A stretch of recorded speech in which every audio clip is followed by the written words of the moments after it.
नमस्कार दोस्तों, आज की इस वीडियो में मैं बात करूंगा जीएसटी R1A के अपडेट पर। जी हां दोस्तों, फॉर्म जीएसटी R1A को लेकर एडवाइजरी आपके जीएसटी पोर्टल पर आ गया है और यह फॉर्म आपके अगस्त मंथ में आपके पोर्टल पर अवेलेबल हो जाएगा। जब आप जुलाई मंथ की जीएसटी R1 फाइल करेंगे अगस्त में, तो आपको जीएसटी R1A फॉर्म भी अवेलेबल हो जाएगा। जी हाँ दोस्तों, और इसको लेकर जो रिसिपिएंट के आईटीसी पर कंफ्यूजन था कि जीएसटी R1A में जो हम अमेंडमेंट करेंगे हमारे रिसिपिएंट को उसका आईटीसी कैसे मिलेगा, कब मिलेगा, इस पर भी जो कंफ्यूजन था वह कंफ्यूजन क्लियर हो गया है।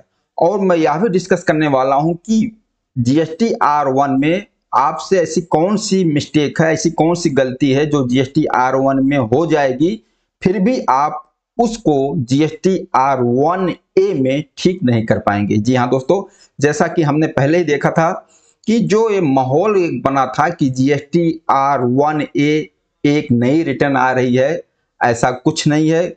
बिल्कुल कुछ खास नहीं है जीएसटी R1A, और यह बिल्कुल सभी के लिए मैंडेटरी भी नहीं है कि सबको फाइल करना है, यह ऑप्शनल है। और कब फाइल करना होगा हम इस पर भी थोड़ा सा डिस्कस कर लेते हैं। मान लीजिए आप अपने मंथ की जीएसटी R1 फाइल करते हो और आपकी जीएसटी R1 में कोई मिस्टेक हो जाता है, कोई वैल्यू ऐड करने से रह जाता है या आप कोई ज़्यादा वैल्यू ऐड कर देते हो, जो भी गलती हो जाती है जीएसटी R1 में, आप जीएसटी R1A के द्वारा उसी मंथ में उस गलती को ठीक कर सकते हो। और या जीएसटी R1A आप कब फाइल कर सकते हो, जैसे आपका जो मंथली रिटर्न का डेट है जीएसटी R1 का नेक्स्ट मंथ के 11 तारीख को, और इस तरीके से जो क्वार्टरली फाइल करते हैं उनकी ड्यू डेट के बाद यह फॉर्म अवेलेबल हो जाएगा। मान लीजिए R1 का डेट है 11 तारीख नेक्स्ट मंथ की, तो 11 तारीख के बाद आपका फॉर्म जीएसटी R1A अवेलेबल हो जाएगा। आपसे जो भी गलती हुई है जीएसटी R1 में, आप उस गलती को ठीक कर सकते हो जीएसटी R1A में। दोस्तों, जो आईटीसी वाला मैटर था या क्या है, मान लीजिए आपने जीएसटी R1 फाइल कर दिया और जो जीएसटी R1 आपने फाइल किया वह आईटीसी आपके रिसिपिएंट के जीएसटी R2B में दिख रहा है और 11 तारीख जीएसटी R1 का ड्यू डेट है। अब मान लीजिए आपसे कोई इनवॉइस रह गई जीएसटी R1 में, आपने 11 तारीख के बाद उस इनवॉइस को जीएसटी R1A के द्वारा आपने ऐड किया, तो क्या वह आईटीसी सेम मंथ में आपके रिसिपिएंट को मिल जाएगा? तो यह नहीं, सेम मंथ में नहीं मिलेगा।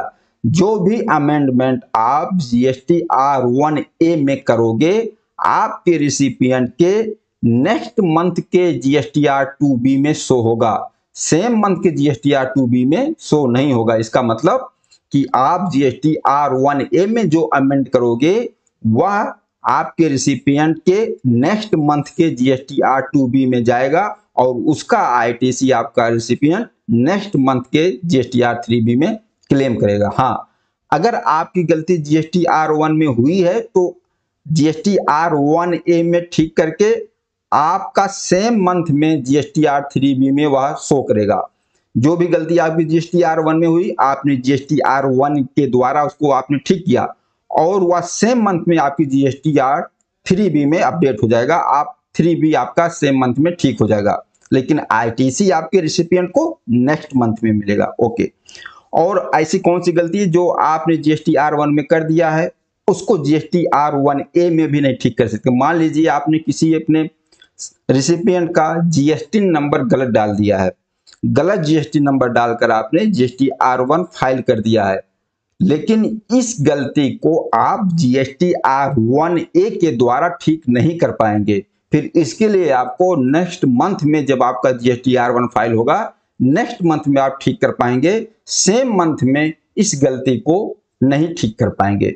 दोस्तों, जीएसटी R1A कुछ खास नहीं है या सबके लिए मैंडेटरी नहीं है, या उन्हीं को फाइल करना है जिनके जीएसटी R1 में गलती हो गई है। तो दोस्तों, इस वीडियो में इतना ही। नमस्कार, धन्यवाद।